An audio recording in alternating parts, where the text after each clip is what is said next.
नमस्कार मंडळी, नोकरांना केंद्र हे यूट्यूबच्या आपले स्वागत आहे.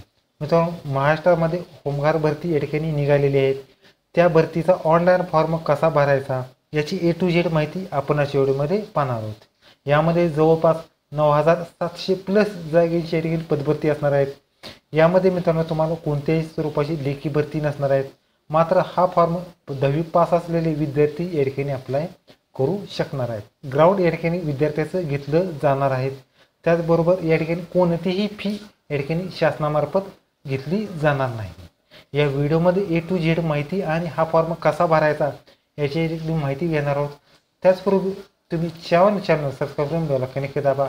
मित्र आपण आता व्हिडिओ सुरू करू. ओके तर मित्रांनो, होमगार्ड फॉर्म भरती या ठिकाणी तुम्हाला काही माहिती असणं आवश्यक राहणार आहे. यामध्ये मित्रांनो होमगार्ड भरतीसाठी यामध्ये मित्रांनो नियम व अटी आहेत. होमगार्ड भरतीचे निकष 10वी पास असणं आवश्यक राहणार आहे. शारीरिक पात्रता मित्रांनो याचं वय 20 ते 50च्या दरम्यान ठिकाणी तुमचं वय पाहिजे आहे. आणि हाईट मित्रांनो जेंट्ससाठी 162 सेंटीमीटर आणि फिमेलसाठी 150 सेंटीमीटर राहणार. त्याचबरोबर चेस्ट मित्रांनो जेंट्ससाठी 76 आणि फुगून 5 सेंटीमीटर जास्त या ठिकाणी तुमची राहणार. त्याचबरोबर कागदपत्र कागदपत्र असणार आहेत. रहिवासी पुरावामध्ये आधार कार्ड, शैक्षणिक अर्हता म्हणजे जी 10वी 12वी जी झाली असल्यास त्याचा पुरावा आणि जन्मतारखेचा पुरावामध्ये SSC सर्टिफिकेट किंवा शाळा सवलत दाखला तुम्ही घेऊ शकता. त्याचबरोबर तांत्रिक अर्हता असलेल्या या ठिकाणी तत्सम प्रमाणपत्र या ठिकाणी द्यायचं आहे. त्याचबरोबर खाजगी नोकरी करत असल्यास त्याचं या ठिकाणी NOC या ठिकाणी तुम्हाला द्यायची आहे. यामध्ये मित्रांनो फक्त शारीरिक चाचणी असणार आहेत.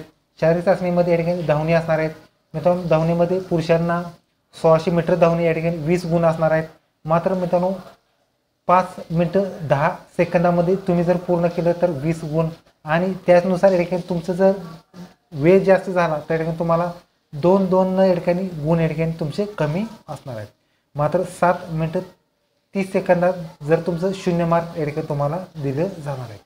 त्याचबरोबर महिलांना 800 मीटर धावणे असणार आहेत, 25 गुण असणार आहेत आणि 2 मिनिटं 50 सेकंदा किंवा त्यापेक्षा कमी असल्यास 25 गुण. आणि मित्रांनो जसं तुमचं या ठिकाणी टायमिंग वाढेल तसं या ठिकाणी तुमचे मार्क्स या ठिकाणी कमी केली जाणार आहे. त्याचबरोबर 4 मिनिटापेक्षा जास्त वेळ लागल्यास 0 मार्क्स या ठिकाणी घेतले जाणार आहे. यामध्ये मित्रांनो धावणे चाचणीमध्ये पात्र होण्याकरता किमान 10 गुण या ठिकाणी तुम्हाला मिळवायचं आहे. म्हणजे या ठिकाणी तुमचं जे फिजिकल असल्यास या ठिकाणी तुम्हाला 10 मार्क्स या ठिकाणी मिळवावं लागणार आहे. पुढचा पॉईंट येतो मित्रांनो गोळाफेक हा मित्रांनो पुरुषासाठी 7.260 किलोग्रामचा असणार आहे. मित्रांनो या ठिकाणी मार्क व अंतर बैल मित्रांनो 8.50 मीटर 10 गुण असणार आहेत. 7.90 किंवा त्याच्यापेक्षा जास्त म्हणजे 8.50 पेक्षा कमी 9 गुण या ठिकाणी असणार. त्याचबरोबर जसं या ठिकाणी तुम्ही गोळा हा कमी टाकशीला तसं हा या ठिकाणी एका मार्काने या ठिकाणी तुमचा जो गोळाफेकचं जे मार्क्स आहेत या ठिकाणी कमी असणार आहे. त्याचबरोबर 1.10 मीटरपेक्षा जर कमी पडला तर या ठिकाणी 0 मार्क्स तुम्हाला मिळणार आहेत. त्याचबरोबर गोळाफेक फिमेलसाठी हा 4 किलोग्रामचा या ठिकाणी गोळा असणार आहेत. यामध्ये मित्रांनो 6 मीटरपेक्षा कमी पडल्यास 6 मीटर किंवा त्यापेक्षा जास्त पडल्यास 10 गुण, 5.50 ते 6 मीटरपेक्षा 10 गुण आणि त्याच्यानुसार या ठिकाणी तुमचं कमी जर गोळा असला तर तुमचे मार्क्स कमी असणार आहे. यामध्ये मित्रांनो गोळाफेकमध्ये पात्र होण्याकरता महिलांना या ठिकाणी किमान 4 मार्क्स या ठिकाणी तुम्हाला मिळवायचे आहे. त्याचबरोबर सूचना आहे उमेदवारांना जास्तीत जास्त 3 संधीमध्ये या ठिकाणी अधिकतम गोळा या ठिकाणी तुम्हाला टाकायचं. म्हणजे या ठिकाणी तुम्हाला 3 चान्स देतात. या ठिकाणी 3 चान्समध्ये या ठिकाणी तुमचा गोळा या ठिकाणी टाकायचा आहे. त्याचबरोबर गोळा हा सीमांकन रेषेच्या मध्यावर पडल्यास उमेदवाराच्या नजीकच्या वरच्या श्रेणीच्या गुण दिले जाणार. म्हणजे या ठिकाणी तुमचा जो गोळा आहे तो या ठिकाणी रेषेवरती पडल्यास या ठिकाणी जो पुढच्या रेषेवरचा जो नंबर आहे तो या ठिकाणी दिला जाणार आहे. त्याचबरोबर तर मित्रांनो तांत्रिक गुणहर्ता जर बघितले तांत्रिक गुणहर्ता 10 गुण असणार आहेत. यामध्ये ITI प्रमाणधारक, खेळाडू प्रमाणधारक, त्यामध्ये जिल्हा क्रीडामध्ये सुवर्ण पदक, रौप्य पदक आणि कांस्य पदक पाहिजे. माजी सैनिक, NSB प्रमाणपत्र, त्याचबरोबर नागरिक संरक्षण सेवक आणि जड वाहनाचे प्रमाणपत्र तुम्हाला राहणार.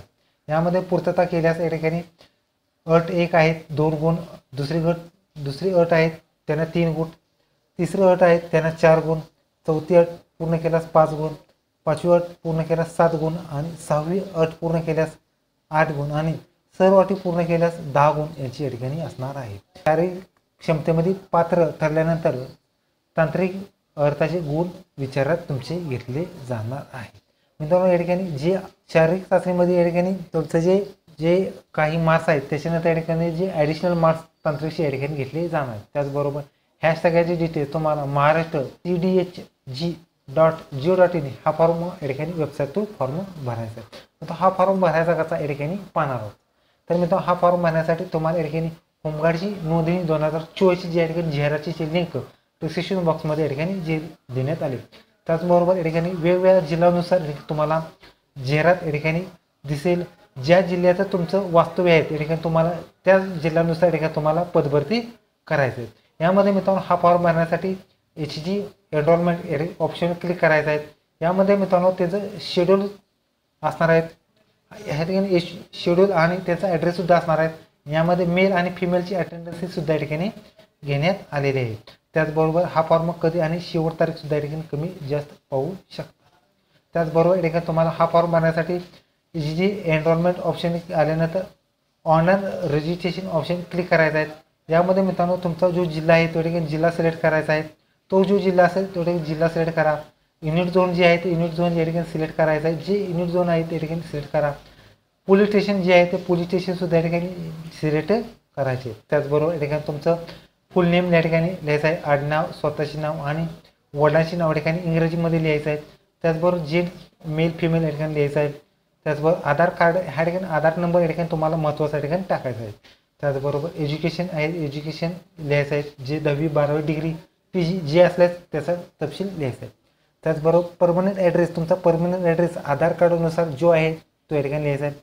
प्रोफेशनल म्हणजे तुम्ही काय करता या ठिकाणी labour farmer self businessman private job जे काय असल्यास या ठिकाणी तुमचं लिहायचं आहे. त्याचबरोबर ईमेल ID आहे ईमेल ID लिहायचा आहे. त्याचबरोबर टेक्निकल सर्टिफिकेट्स या ठिकाणी कोणकोणते टेक्निकल सर्टिफिकेट्स मगाशी सांगितल्याप्रमाणे या ठिकाणी कोणकोणते सर्टिफिकेट असतात या ठिकाणी तुम्हाला द्यायचं आहे. त्याचबरोबर बर्थ डेट आहे या ठिकाणी बर्थ डेट लिहायचे आहे. हाईट तुमची किती येते ते या ठिकाणी हाईट तुमची या ठिकाणी लिहायचे आहे. आणि एक सर्व्हिसमॅन असल्यास एक सर्व्हिसमॅनचं या ठिकाणी एस का नो करून या ठिकाणी सी ऑप्शन आहे तुम्हाला क्लिक करायचं. ओके तर मित्रांनो या ठिकाणी जो फॉर्म भरल्यानंतर या ठिकाणी तुम्हाला पुन्हा एकदा या ठिकाणी HG एनरोलमेंट ऑप्शन क्लिक करायचं आहे. आणि त्याच्यानंतर या ठिकाणी तुमचा जो प्रिंट ऑप्शन क्लिक करायचं आहे. म्हणजे जर तुम्ही फॉर्म भरल्यानंतर या ठिकाणी ॲटोमॅटिकली तुम्ही या ठिकाणी येणार आहात. यामध्ये मित्रांनो तुमचा जो आधार नंबर आहे तो आधार नंबर या ठिकाणी टाकायचा आहे. आणि त्याच्यानंतर जी बर्थ डेट आहे ती मित्रांनो बर्थ डेट या ठिकाणी तुम्हाला टाकायची आहे. जी डॉक्युमेंटवर व्यवस्थित आधार नंबर आणि जन्मतारीख या ठिकाणी टाकल्यानंतर सबमिट ऑप्शन क्लिक करायचं. सबमिट केल्यानंतर तुम्हाला अशा पद्धतीने या ठिकाणी इंटरफेस दिसणार आहे. आणि मित्रांनो तुमचा या ठिकाणी फॉर्म या ठिकाणी अशा पद्धतीने या ठिकाणी सबमिट झालेला दिसणार आहे. त्याचबरोबर या ठिकाणी तुम्हाला खाली आल्यानंतर या ठिकाणी प्रिंट एनरोलमेंट फॉर्म या ऑप्शन क्लिक करून या ठिकाणी तुम्हाला प्रिंट या ठिकाणी काढू शकता किंवा PDF या ठिकाणी तुम्ही करू शकता. ओके तर मित्रांनो अशा पद्धतीने या ठिकाणी तुम्ही होमगार्डचा फॉर्म या ठिकाणी भरू शकता. ओके तर मित्रांनो व्हिडिओ कसा वाटला व्हिडिओला लाईक करा शेअर करा कमेंट करा. चॅनल सबस्क्राईब करून बेल आयकॉन दाबा. धन्यवाद.